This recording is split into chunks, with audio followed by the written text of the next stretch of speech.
Olá pessoal, tudo bem? Sejam bem-vindos ao podcast da segunda-feira. Eu sou o Júnior, pastor e líder do Movimento Radiação. Olá, pessoal. Aqui é a Ana Paula, também líder do Movimento Radiação e esposa do Júnior. Uhum. E hoje, podcast da segunda-feira, e eu começo te fazendo uma pergunta. Quem é que nunca assistiu aquela partida de vôlei, de futebol, aquela prova de atletismo e viu o seu jogador, o seu time favorito perder o título ou não conseguir alcançar aquela medalha porque não conseguiu manter a calma e lidar com o emocional durante aquele momento? Isso acontece com a gente todos os dias e passamos por situações em que o nosso posicionamento frente a situações de estresse nos derrubam e nos fazem fracassar. Tem uma palavrinha que está na moda e que nos ajuda em situações de tensão, que é a famosa resiliência. E é sobre ela que nós vamos falar agora. Continua com a gente.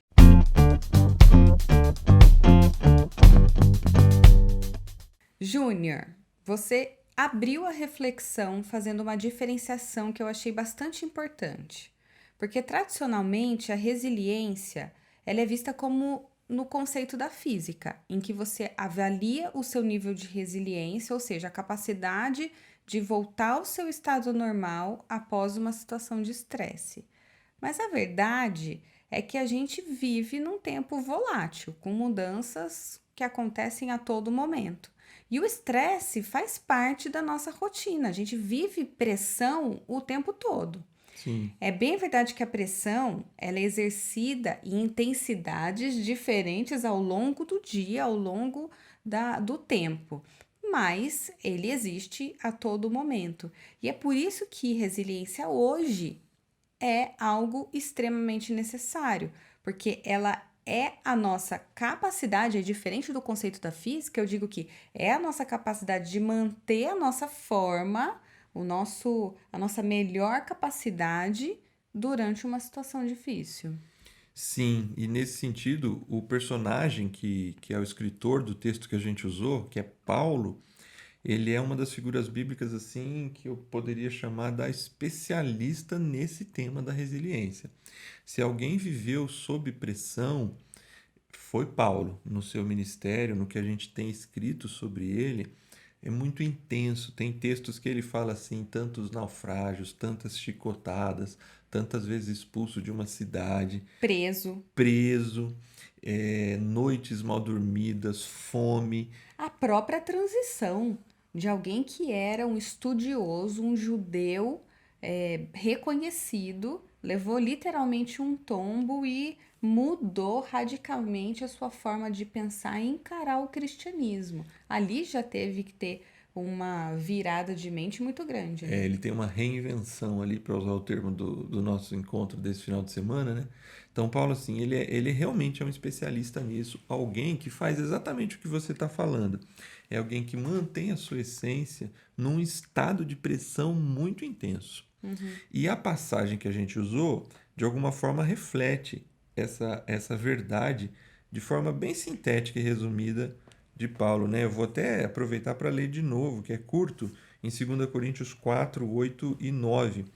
De todos os lados somos pressionados, né? Estamos atribulados, mas não desanimados. Ficamos perplexos, mas não desesperados. Somos perseguidos, mas não abandonados. Abatidos, mas não destruídos.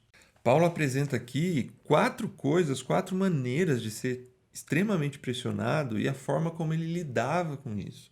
Ele é uma pessoa que diz em outro texto aqui de Coríntios mesmo, que é na fraqueza que ele é forte, né? Uhum. Então Paulo tem uma grande consciência da alta pressão que ele vivia e talvez nunca usou essa palavra, resiliência, mas se tem alguém que conhece disso é ele. E a primeira coisa que ele fala, quando ele fala de que em tudo somos atribulados, ou em todos os lados somos pressionados, ele demonstra assim: existem muitos problemas acontecendo comigo. E aí a gente refletiu lá que os problemas não são um beco sem saída, porque ele vai dizer que apesar de serem tudo atribulado, ele não está desanimado. A ideia de que, apesar dos muitos problemas, aqueles problemas não são para ele um beco sem saída. Uhum. Ele consegue, talvez por conta dessa resiliência, encontrar saídas, ter calma e coragem para enfrentar qualquer problema. Esse é um tema que eu gosto bastante e acabo que, por conta da profissão, acabo estudando bastante também, né? Tenho acesso a muito material a respeito do tema. E tem um artigo da Harvard Business Review, tá disponível na internet para quem quiser, que fala que pessoas resilientes, elas possuem 3 características. A primeira delas é aceitação ferrenha da realidade, ou seja, elas sabem, elas aceitam, elas entendem o momento que elas estão vivendo. Fundamental. Eu acho que Paulo tem isso. Tem, porque você está falando, eu estou pensando, ele não, quando ele está preso e escreve cartas, ele não diz assim, eu estou livre no Senhor. Ele fala assim, o preso do Senhor. Ele tem plena consciência que ele está Tá preso. preso. Ele fala assim, a palavra está solta, mas eu estou preso. Ele tem consciência muito ferrenha da realidade. Bom, a segunda é crença profunda. É uma crença que é baseada em valores enraizados de que a vida tem sentido. Ou seja, é a pessoa que sabe o que é que está fazendo. É a pessoa que sabe e reconhece o seu propósito. É isso aí, Paulo, capítulo É o outro. 4. É incrível como ele tem plena consciência assim, eu sei o que eu estou fazendo, eu não estou de brincadeira, eu não estou brincando com a palavra de Deus, eu não escondo, eu não fujo. Ele tem clareza para onde ele está indo, a quem ele serve, no caso específico dele. E a última, que é a capacidade excepcional de improvisar. Eu traduzi aqui para ser versátil. Ou seja, é a velha ou aquilo que a gente comentou na semana passada, que é ser flexível, é conseguir se adaptar às Sim. diferentes realidades. E mais uma vez a gente vê que Paulo tem essa característica muito forte também, né? Nossa, ele diz assim num texto: fiz-me fraco para com os É, fracos, forte para com os fortes, judeu para com os é. judeus. Ele É muito tinha, ele é versátil. versátil. E aí, nesse artigo, ele fala assim: é possível se recuperar de reveses com apenas uma ou duas dessas características, mas resiliente só pode ser as pessoas que têm essas 3 características. Muito interessante. E perceba que o segundo ponto talvez conecta, porque o que talvez travem essas 3 características? A própria mente da pessoa. E Paulo vai dizer que ele pode estar perplexo, mas ele não está desesperado. A ideia aqui da perplexidade é da dúvida, da mente que não sabe o próximo passo, não sabe o que fazer, está numa situação em que a dúvida bateu, foi surpreendido por alguma coisa e E está que isso é a realidade, certo? de novo. Todos nós somos pegos por situações complexas e que a gente não sabe o que fazer.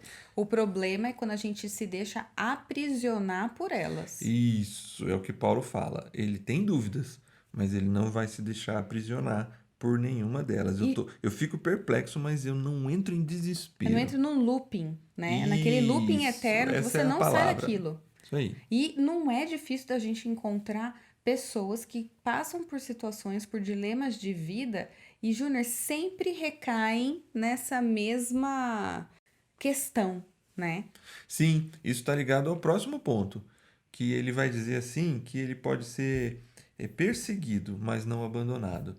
A ideia do perseguido aqui é ser caçado como um animal. É a ideia de um animal que está num local e ele constantemente é caçado. E a ideia do desamparado é a ideia assim de não ter de novo uma saída, é como se caísse na armadilha do caçador. Então, eu usei para justamente falar sobre esse looping das falhas recorrentes. Porque, é óbvio, são muitas coisas que caçam a Paulo, como são muitas coisas que nos caçam, que estão atrás de nós. Mas eu usei para dizer que eu acho que um dos grandes caçadores do ser humano, pensando nesse contexto da reinvenção e da resiliência, são as próprias falhas recorrentes.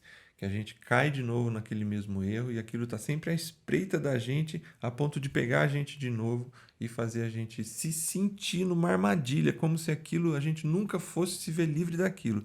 As falhas recorrentes para Paulo não são invencíveis. Eu acho que a gente retoma um conceito da semana passada, que é como é que eu consigo virar a chave da minha cabeça para me adaptar a novas circunstâncias? E no caso aqui da resiliência, é como que eu consigo manter a minha capacidade mental funcionando em pleno estado, mesmo com as pressões, né? E um conceito ficou muito forte na minha cabeça da semana passada, que é conseguir quebrar essas conexões internas, né? Sim.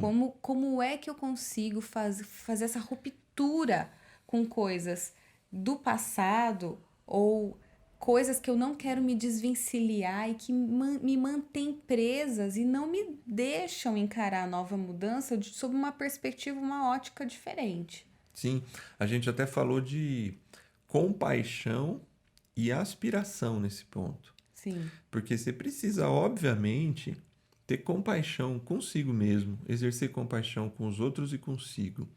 Isto é, você tem uma área de fraqueza. Você tem algo que é o teu ponto frágil. Uhum. Só que se você para na compaixão, você começa a se vitimizar. É.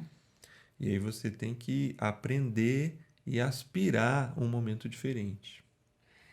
E aí que quando a gente lê sobre resiliência, todos os autores, sem exceção, eu não vi nenhum que não fale isso. E se você vai mais fundo na neurociência, todos os autores falam sobre exercitar o cérebro e prepará-lo. Ou seja, não é algo que você nasce. Ah, tem gente que já nasce mais preparado, tem mais facilidade. A facilidade, ela vem, e aí é muito legal porque os estudos, eles mostram assim, crianças que são mais resilientes, elas têm um poder maior de persuadir adultos a ajudá-las. Uhum. Jovens que são economicamente desfavorecidos também, quando são mais resilientes, têm uma taxa de sucesso de desenvolver habilidades diferenciadas. Então, por conta da sua condição atual de desfavorecimento, essas pessoas têm maior possibilidade de desenvolver resiliência. Olha Resiliência. que incrível.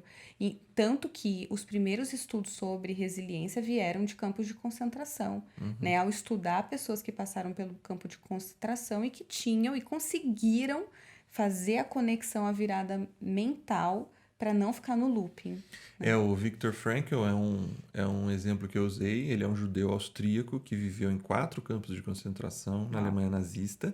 Uau. E é dele, aliás, ele é um desses estudiosos que estudam essa questão da resiliência. E ele vai dizer assim: foi uma frase que eu usei na reflexão. Quando você vê que você não pode mais mudar a situação, Mude você a si precisa mesmo. mudar a si mesmo. Sim, eu gostei dessa frase mesmo. E aí, partindo para a neurociência, né? Fala que os neurônios costumam disparar impulsos de 5 a 50 vezes por segundo.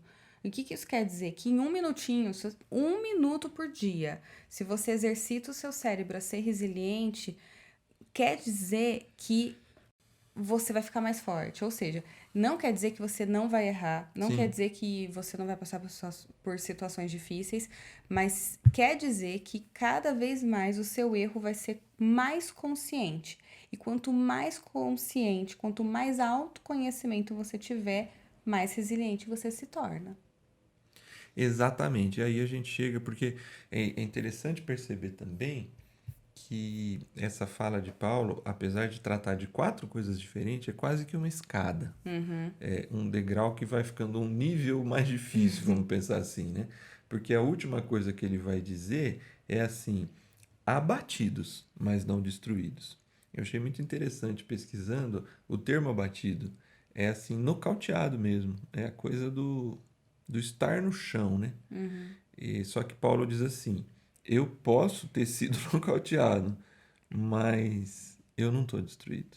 E Júlia, sabe o que eu acho que é super interessante? Porque geralmente, quando você pega muito coach, que tá na moda, né? Ter coach, você pega alguns coaches que talvez não tenham tanta profundidade no tema E é sempre assim, pensamento positivo, é sempre olhar o copo pela metade cheia, olhar a coisa pelo viés positivo e tudo mais. E tudo bem, eu concordo, a gente tem que olhar mesmo, tem que ter uma abordagem positiva das coisas, mas não quer dizer que a gente não vai ter frustração, que a gente não vai ser Sim, nocauteado, que a gente não vai cair, que não vai passar por situação difícil, nada disso. A resiliência é muito mais da sua postura frente às situações. isso aí. Isso não quer dizer que você vai ser cego, né? Não, tá, aí volta lá naquele ponto que você falou dessa capacidade de compreender a realidade e aceitar e lidar com ela, né? Então, eu acho que aqui é o ponto em que Paulo, você falou lá do propósito, né? Além do propósito, Paulo tem uma compreensão muito clara de quem é ele e quem é Deus. Porque ele diz assim no verso 7, né? Que ele carrega o tesouro do propósito dele num vaso de barro para mostrar que o poder que a tudo excede provém de Deus e não de nós. Eu acho muito interessante essa percepção de Paulo de que nós não somos super-heróis. E ele é um homem que anda com Jesus. E às vezes a gente ouve muitas mensagens também. Você falou do coach, agora eu falo do lado aqui dos pregadores, né? Como se fôssemos super-humanos, vitoriosos, que andar com Quem tá com Deus Deus não tem não tem derrota. derrota, sou filho do rei. E assim, sou filho do rei, sim. Só que o rei morreu numa cruz. É. Então, assim, Paulo ele tem uma compreensão clara de que assim nós somos vaso de barro para que a excelência daquilo que acontece seja de Deus. Então, assim, ele aceita esses tombos, as dúvidas, os problemas, porque ele lida com o fato de que ele reconhece as suas limitações, mas ele confia que Deus é aquilo que se revela nele de uma forma que ultrapassa os seus limites. Então, na verdade, quando a gente fala da reinvenção e da necessidade da resiliência, talvez a grande reinvenção é do que tem dentro da gente, do nosso conteúdo. O conteúdo de Paulo é o Evangelho. O conteúdo de Paulo é a boa nova de Jesus. Porque ele vai dizer nesse capítulo 4 mesmo: o que eu carrego em mim não fala sobre mim mesmo, mas fala sobre o que Jesus fez. Então, Paulo tem essa consciência e esse conteúdo que o habita. Então, eu penso que a reinvenção para um novo tempo que a gente está entrando e vivendo passa na cabeça de muitos de nós para reinventar o nosso conteúdo, o que habita dentro da gente. É isso aí, Júnior. Muito bem. Vamos pro refletir, experimentar e expressar? Vamos lá. E dessa vez a gente queria que você fosse pro nosso story e comenta lá pra gente saber, tá bom? Vai pro story do Movimento Radiação no No Instagram. Instagram. É isso aí. Refletir. Em uma escala de 0 a 10, o quanto você se considera resiliente? Você acha que dá para usar aqueles três As para três pessoa, para pessoa características? poder pensar? Sim, você se lembra quais são as três características? Aceitação da realidade, crença baseada em valores enraizados de que a vida tem sentido, e a terceira é a capacidade de ser versátil. É isso aí. Pega aí, faz uma média desses três itens na sua própria vida e marca de 0 a 10 o quanto você se considera resiliente. Lembre-se que não basta você conseguir sair de uma situação. O Harvard Business Review fala que você pode ter uma ou duas características e conseguir sair da situação. É o quanto você tem das três, beleza? Bom, no pilar experimentar. Experimenta reconhecer a sua fragilidade e vê-la como um potencial a ser preenchido por Cristo, né? É isso aí. Se reconheça como um vaso de barro. Olha só, vou falar uma coisa aqui que parece até estranho. Eu estava ouvindo hoje, exatamente hoje, aquele cara Emicida, Sim, Emicida, e ele falava sobre a necessidade do homem se conectar um pouco mais com a sua sensibilidade, né? sim. No sentido Do de homem, homem mesmo, gênero masculino. isso, o homem, é porque a gente foi criado para não chorar, né? Pra ser durão, Para ser fartão. durão e não mostrar sentimentos. eu acho que em um outro sentido é mais ou menos o que ele está dizendo aqui e o que a gente está pedindo, né? A gente não precisa se reconhecer, a gente precisa ser forte sim na vida, a gente precisa conseguir encarar as situações da vida. Paulo era um homem que encarava as situações da vida, mas Paulo, ele, em várias cartas, ele reconhece a sua fraqueza, ele reconhece os seus limites, ele apresenta o seu desespero. Tem um local que ele diz: eu já me desesperei da própria vida.